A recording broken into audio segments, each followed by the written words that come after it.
Hey folks, Dr. Mike here. Really interesting topic of discussion for today, more of a little bit of a philosophical situation for you. When is drug use in sport cheating? And how bad is that sort of thing? You get a lot of comments.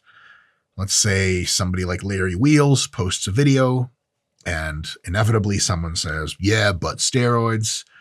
And someone will say, yeah, man, he's cheating. It sucks. It's a shortcut. And then if you're reasonably intelligent, you start thinking, interesting. Is what he's doing cheating? Is he being tested? Is there some kind of competition? Are other people tested? And you start to realize that this moral landscape of using drugs and cheating can be quite complicated, but not so complicated. I think we can peel this apart in the next 10 to 30 minutes, depending on how many rants I get in and irrelevant jokes that are funny to no one, including me. So, as I see it, the moral landscape with drug use and cheating in sport has kind of two things going on that are quite separate and often get confused, but are very, very distinct. One is cheating the law. So you cheat it by violating it with regard to drug use. The jurisdiction you're in, let's say the country, says, let's say steroid use is illegal.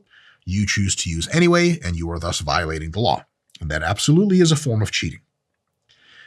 And no matter what the law is, it makes a lot of sense to understand that breaking the law, breaking any formal codified rule in society, is a form of unethical conduct in and of itself, because the very act and ethos of a rules-based order is itself has a moral worth. Not breaking rules, no matter what they are, is generally a better thing on average, if you really trickle down to what morality is, than just being like, fuck it, I just like rules, baby, rules are made to be broken. Like, that's not such a good thing.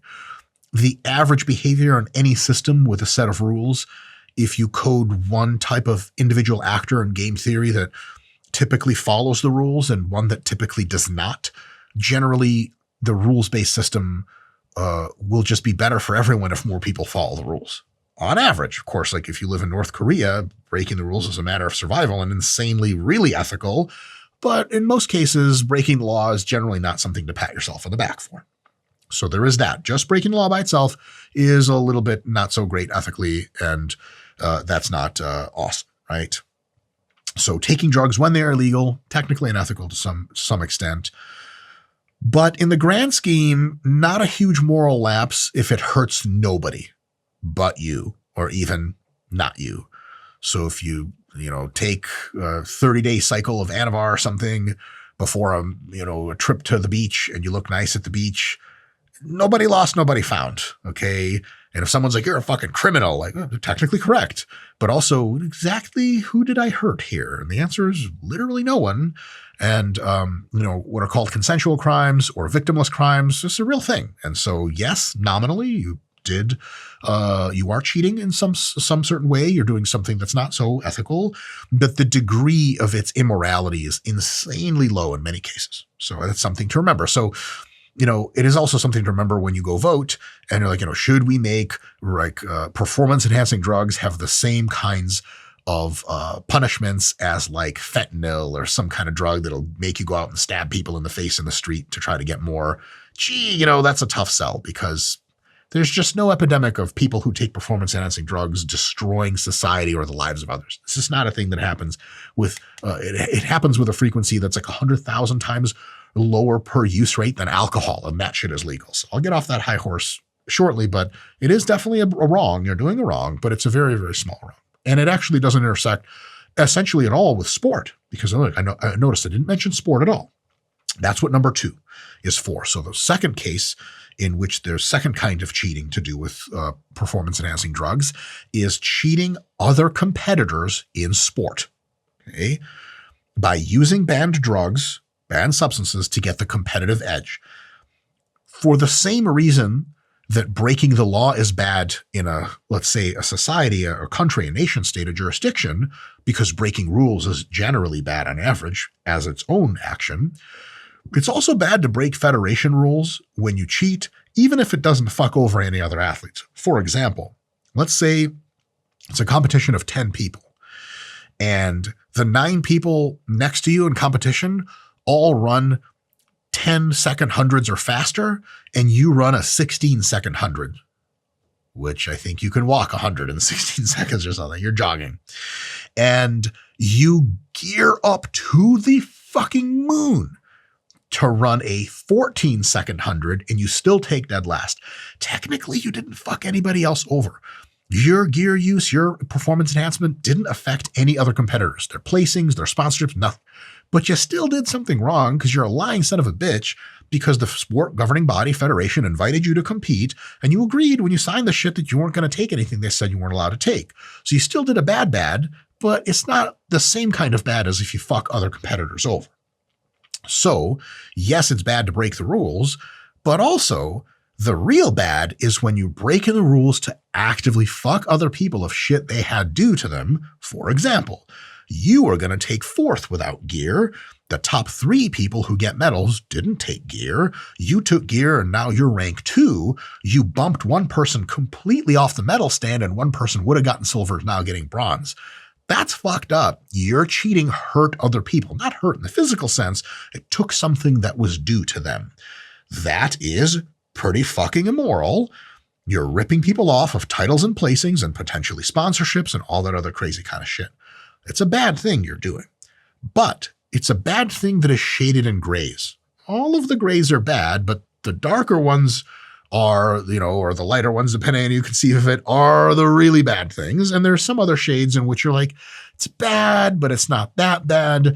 The real study and thought about morality is not ones and zeros. It's not, this is moral, this is immoral. That's what you tell children. When people grow up to be adults, you say, well, some things are really, really, really fucking immoral and you shouldn't do them. Some things are, geez, just barely. To put something to you, there are convincing reasons that folks like Sam Harris have described for why you should never lie. But if the CIA catches you with known people who have a tactical nuclear weapon, they're going to detonate in New York City, and you lie about where it is, and 5 million people die, you did a real bad thing by lying. If the fat guy at work is done a fitness program and he comes by and he's like, I lost 15 pounds and now he weighs 300 instead of 315. If you're like, dude, Bob, you look fucking great. You're lying. He still looks like a fat piece of shit. But gee whiz, who did you hurt with that one? There's all kinds of really on the margins talk we could say about, well, you're setting up his expectations for later, blah, blah, blah. But in reality, you guys can illustrate, there's huge shades of gray. And the big spectrum of shades of gray, 50 Shades of Grey better pay us for plugs, right? Scott, the video guy? I'm saying, what was that movie about? It's like S&M or whatever? Man, if that shit was in reverse, your boy would be all up in that shit. Whatever. Anyway, it's neither here nor there. I want to be a little intern for a CEO. I think that's what the movie's about. In any case, big shades of gray, even in the context of cheating in sport. So let's open up that big old can of worms and see what the worms look like. So, couple scenarios, 1, 2, 3, 4, 5. 5 scenarios that all are starting, I think, from no problem at all, no moral, ethical problem, all the way up to like, you're a piece of shit and should really reconsider what the fuck you're doing. First, and all of these, by the way, involve drug use. So we can say that equating drug use to a bad thing automatically is a non-starter, and here's why. Scenario number 1. Drugs are legal in the country in which you're using them, or in the jurisdiction in which you're using them, and the sport federation doesn't test, they don't care. Pro bodybuilding in Thailand. You can go buy steroids at the fucking pharmacy in Thailand. Nobody gives a flying fuck. And if it's pro bodybuilding and it's not natural pro bodybuilding, just regular pro bodybuilding, nobody cares. Everyone's on drugs. Nobody gives a shit. The verdict there is that is ethical on all grounds. You are doing nothing wrong. So if you're at the gym in Thailand pumping up full of steroids and training, and someone's like, fucking cheater, you could be like, technically speaking, I'm not cheating, violating any laws whatsoever. And if they can understand that, you've been around a lot of nerds. In any case, That's absolutely a way to be doing drugs, and there's not a damn thing wrong with that. It's just between you, your health, and God. That's it.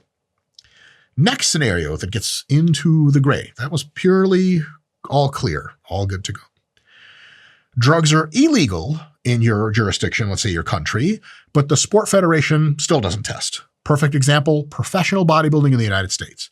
Generally, the United States is illegal to use a lot of the sport performance enhancing drugs that are used in pro bodybuilding. But in pro bodybuilding, they just don't care. Nobody asked, nobody answered, no tests, nothing like that.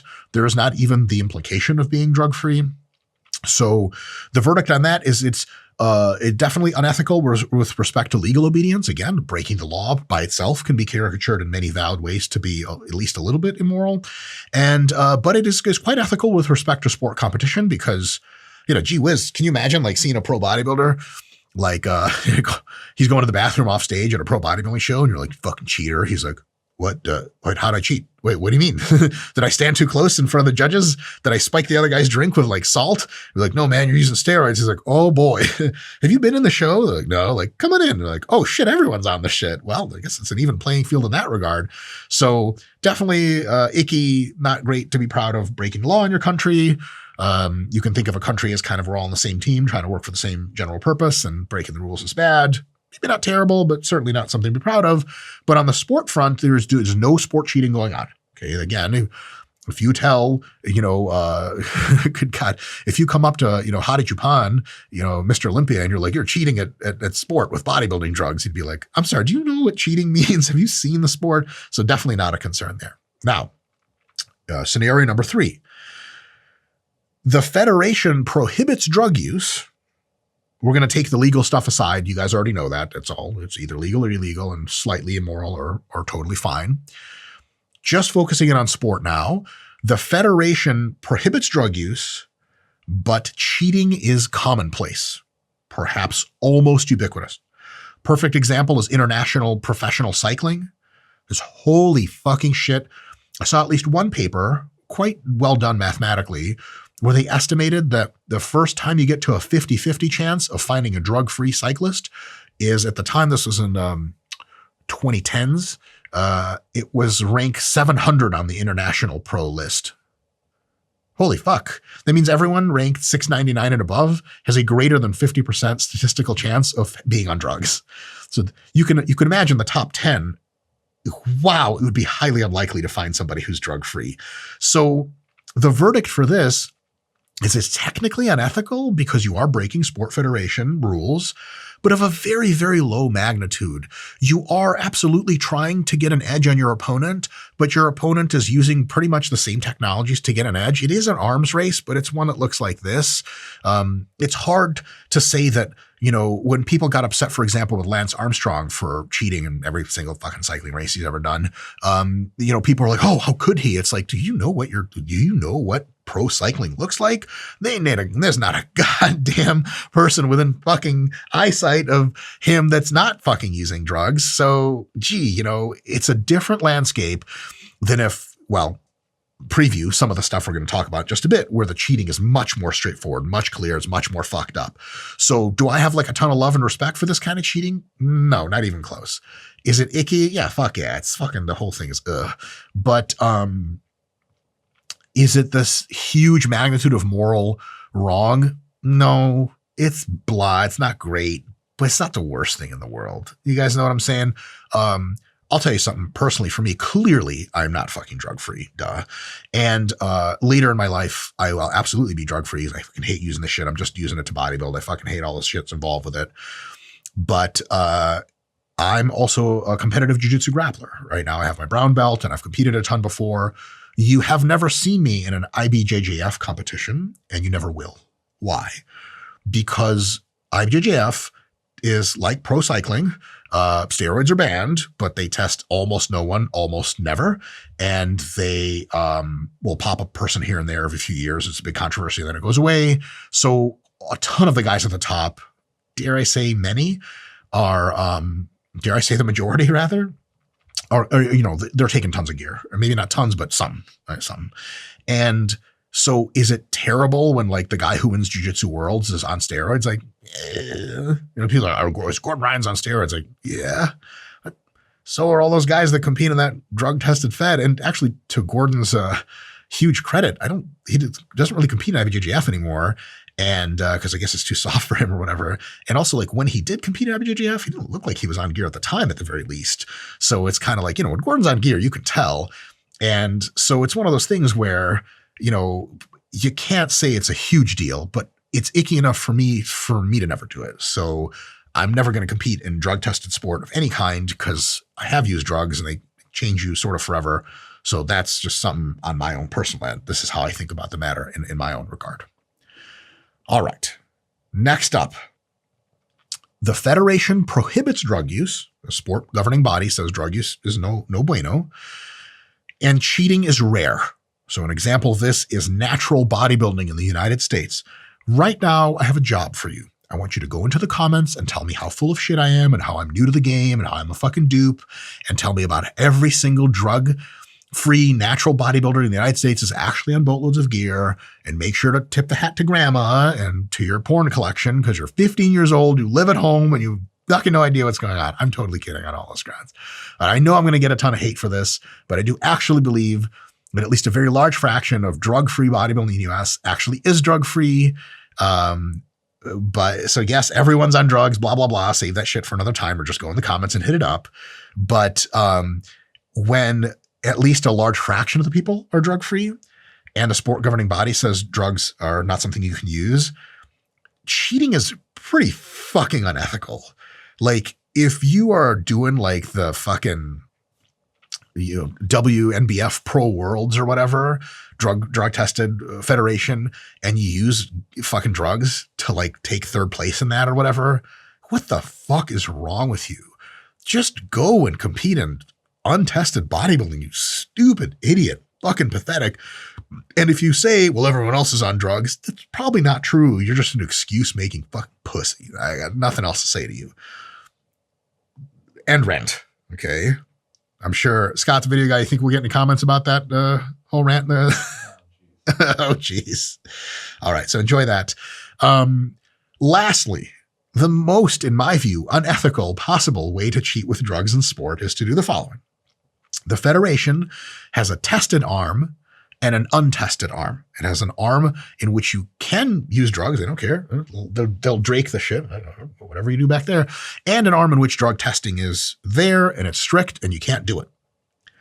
If you take drugs and cheat and go into the tested arm, there is a special place in pussy ass hell for you. What the fuck is wrong with you? Compete with the drug people if you're going to take drugs. There's literally an arm for you to do all your fucking dirtiest.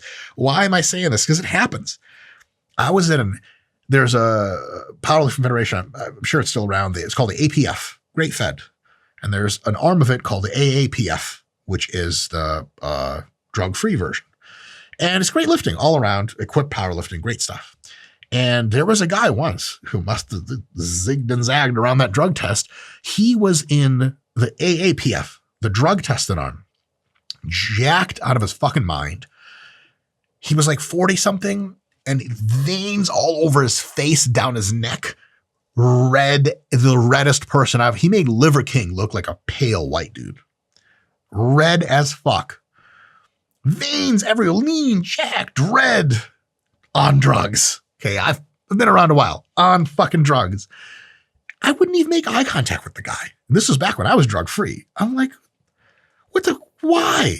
Why? Go. And he did real well beating drug-free people. The lowest bottom of pathetic. Unbelievable. That is for sure unethical. Really fucking lame. Definitely don't do that, right?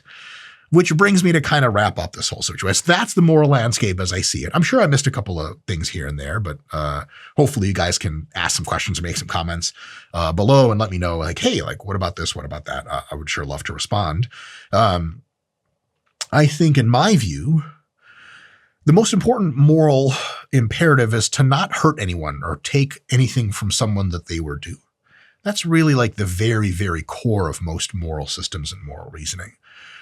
Everything else, breaking rules that hurt nobody, breaking rules in a way that doesn't affect other people at all with placings and stuff. That can be shaded in grays, and there's lots of shades of gray. So for example, you could say, well, professional cycling, there's some drug-free people in there that you are fucking over if you use drugs. That's true. It's just marginal. There's way fewer. In natural bodybuilding, there's way more people are drug-free, but some of the guys are on drugs. So if you take drugs to cheat in natural bodybuilding, you're doing a very bad thing, but like technically you're beating some other cheater, so it's less bad. Lots of shades of gray there. I would just say, make your own moral choices. Do stuff you can live with. Because sleeping at night is a motherfucker, and it's really great. And you don't want to do anything for short-term winnings or pride that makes you feel less than afterwards. And is it cool to win stuff? Yes. But is it cool to win stuff when you had to cheat your way to do it? My answer for me is fuck no. Your answer for you could be more complicated on the margins. But remember that, you don't want to do anything that lives with you for a while. You know what I'm saying? I've seen John Wick. I know how demons can get you. Woo. In any case, folks, let me know what you think below. And we'll see you next time.